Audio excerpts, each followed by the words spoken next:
দাসীগণ এসো এসো। কমলার সুর। বলো বলো দাসীগণ, কি সংবাদ? আমি তোমাদের মুখ থেকে শুভ সংবাদ শোনার জন্য অধীর আগ্রহে বসে আছি। বলো দাসীগণ, কি সুসংবাদ নিয়ে এসেছো তোমরা আমার কাছে? শোনেন শোনেন শোনেন রাজা গো, ও বাছা বলি যে আপনারে আই গো, ছেলে জন্ম নিল আপনারি ঘর। মারহাবা মারহাবা।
চমৎকার চমৎকার।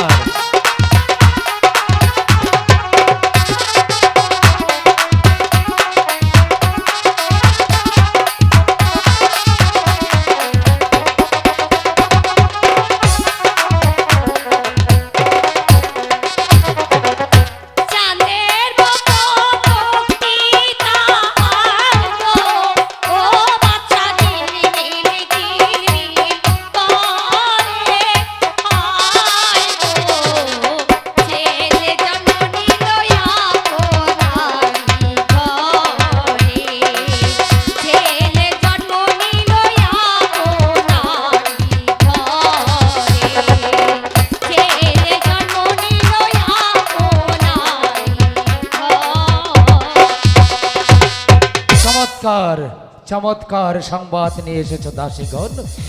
শোনো, এই শুভ সংবাদ তোমরা আমার কাছে নিয়ে এসেছো, তাই তো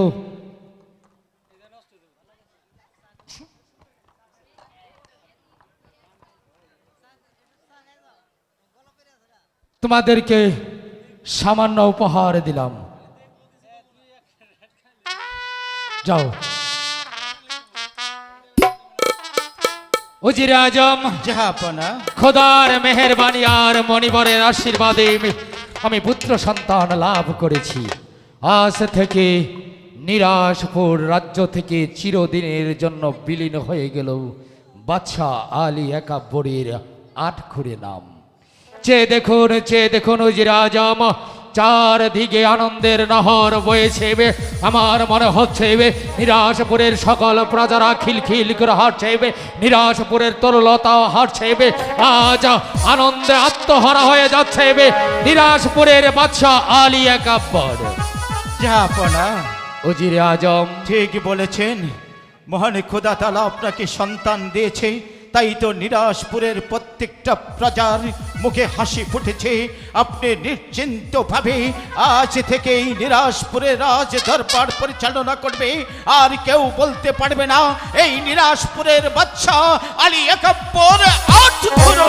ঠিক বলেছেন উজিরে আজম, কিন্তু শাহজাদার নাম রাখা একান্ত প্রয়োজন। বলুন তো উজিরে আজম, শাহজাদার কি নাম রাখা যায়? জাহাপনা, বলছিলাম কি জাহাপনা, আপনি একজন জ্যোতিষীকে ডেকে শাহজাদার নামকরণ করাটাই উত্তম জাহাপনা। উত্তম কথাই বলেছেন উজির আজম। তাহলে আর বিলম্ব না করে এই মুহূর্তে ডাকুন রাজ জ্যোতিষীকে। এই কে আছিস? রাজ জ্যোতিষীকে রাজ দরবারে পাঠিয়ে দে। এই কয়াকালী কণ্ঠেশ্বরী, কয়া দিলে কইতে পারি, ধুলা নারী ধুলা ঝারি, ধুলায় পড়ল হাত, ধুলার মধ্যে বসে আছে মহাদেব শিব শঙ্করের বাপ। বলেন জনাব, আমায় কিসের জন্য স্মরণ করেছেন? জ্যোতিষী, কয়ে ফেলতেন। একটি বিশেষ কাজে আমি তোমাকে স্মরণ করেছি। বলেন। তুমি ভালো করে গণনা করে দেখো আমার একমাত্র সন্তানের কি নাম রাখা যায়। কিন্তু হুজুর, আমাকে 1 মিনিট সময় দিতে হবে, আমার পাঁচই পুঁতি খেটে দেখতে হবে। বেশ, হ্যাঁ? তাই দেখো।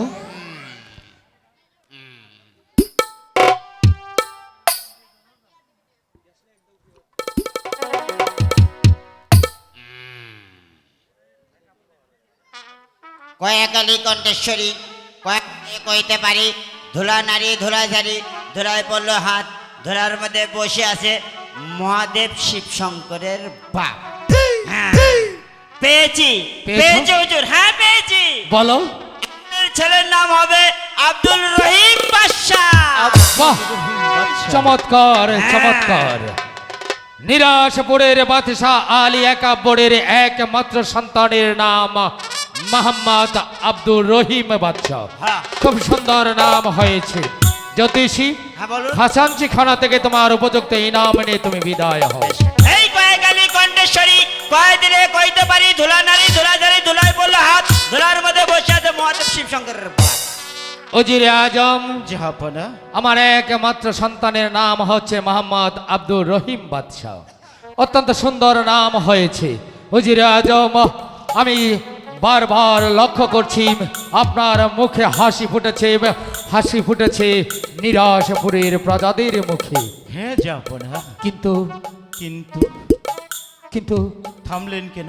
হঠাৎ করে যখন মণিবরের কথা আমার মনে হয়, তখন আমার মুখ থেকে বিলীন হয়ে যায় আমার হাসি। এ কি বলছেন আপনি? বুকের মাঝে কি জমাট অন্ধকার এসে আমাকে বারবার আঘাত করে। উজিরে আজম, জাহাপনা, উজিরে আজম, শেহজাদার বয়স যেদিন 12 দিন পূর্ণ হবে, ঠিক সেই দিনই 12 বছরের যুবতী কন্যার সাথে তার শুভ বিবাহ দিতে হবে। জাহাপনা, হ্যাঁ উজিরে আজম, তাই তো আর বিলম্ব না করে আপনি সারা রাজ্যময় ঢেন্ডারা পিটে দিন। আমার সন্তানের বয়স যেদিন 12 দিন পূর্ণ হবে, ঠিক সেই দিন এই নিরাশপুরে যার কন্যার বয়স 12 বছর পূর্ণ হবে, সে যেন তার কন্যাকে বধূ রূপে সাজিয়ে নিয়ে আসে আমার এই শাহী মহলে, এবং আমার একমাত্র সন্তান শেহজাদা রহিমের হাতে যেন তার কন্যাকে তুলে দেবে। যদি তার কন্যাকে হাসি মুখে আমার সন্তানের হাতে তুলে দেবে, তার কন্যার জন্য যদি আমার প্রাণাদিকে পুত্র শেহজাদা রহিম এই পৃথিবীতে বেঁচে থাকে, তাহলে আমি নিরাশপুরের বাদশাহ আলী একাব্বর আপনার সম্মুখে দাঁড়িয়ে সমস্ত রাজ কর্মচারীর সম্মুখে দাঁড়িয়ে চিৎকার করে বলছি, এই নিরাশপুরের অত্যক রাজত্ব আমি তার নামে লিখে দেব। ঠিক আছে জাহাপনা, এই মুহূর্তে আমি এই নিরাশপুরের প্রজাদের মহলে ডোল পিঠিয়ে ঘোষণা করে দেব, যার ঘরে 12 বৎসরের সন্তান রয়েছে, যদি সে স্বেচ্ছায় 12 দিনকার শিশুর আব্দুল রহিমের সাথে বিবাহ দেয়, তাহলে তার কন্যাকে নিয়ে যেন আসে এই নিরাশপুরের রাজমহলে। আমাদের নিরাশপুরের রাজমহলে সে হবে আব্দুল রহিমের স্ত্রী। সবাই আমার এলান মনে রাখবেন।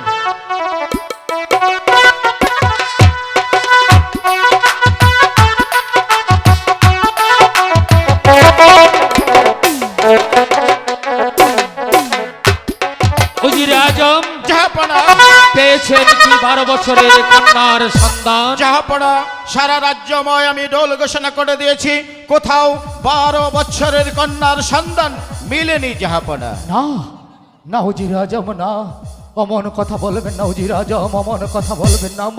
যদি 12 বছরের কন্যার সন্তান না পান তাহলে আমার প্রাণাদিক পুত্র শেহজাদা রহিম বাজবে না। যেমন করে হোক 12 বছরের কন্যার সন্তান আমাদের করতেই হবে। আগামী শুক্রবার আমার সন্তানের বয়স 12 দিন পূর্ণ হতে চলছে। আগামী শুক্রবার যে কন্যার বয়স 12 বছর পূর্ণ হবে তাকে আমি পুত্রবধূ করে আমার শাহী মহলে স্থান দেব। তাই বলছি যেমন করে হোক 12 বছরের কন্যার সন্ধান করুন। জাহাপনা, আমি সারা রাজ্য ঘুরে ঘুরে দেখেছি, কারো ঘরেই 12 বছরের কন্যা নেই। জাহাপনা, আমি বলছিলাম কি, আপনি আরেকবার রাজ জ্যোতিষীকে ডেকে দেখুন না কার ঘরে রয়েছে 12 বছরের কন্যা।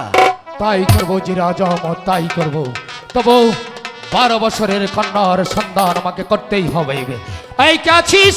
রাজ জ্যোতিষীকে সেই দরবারে পাঠিয়ে দে। ছটাক চেনা বাদাম, হরে কৃষ্ণ হরে। গুরুর সেবা যে বাজন করে অনায়াসে সেই বৈকুণ্ঠে যেতে পারে। ধুলা নারী ধুলা ঝাড়ি, ধুলায় পড়লো হাত, ধুলার মধ্যে বসে আছে মহাদেব শিব শঙ্করের বাপ। বলেন হুজুর, আমায় আবার কিসের জন্য স্মরণ করেছেন? জ্যোতিষী, কয় বলতেন? বড় সংকটে পড়ে আমি তোমাকে স্মরণ করেছি। জ্যোতিষী, বলেন।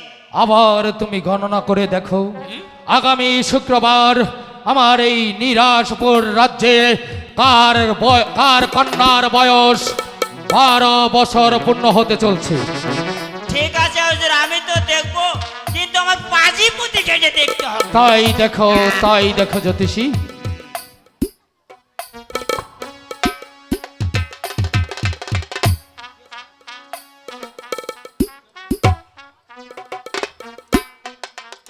হরে কৃষ্ণ হরে। গুরুর সেবা যে বাজন করে অনায়াসে সেই বৈকুণ্ঠে যেতে পারে। ধুলা নারী ধুলা ঝাড়ি, ধুলায় পড়লো হাত, ধুলার মধ্যে বসে আছে মহাদেব শিব শঙ্করের বাপ। হরে কৃষ্ণ হরে। 12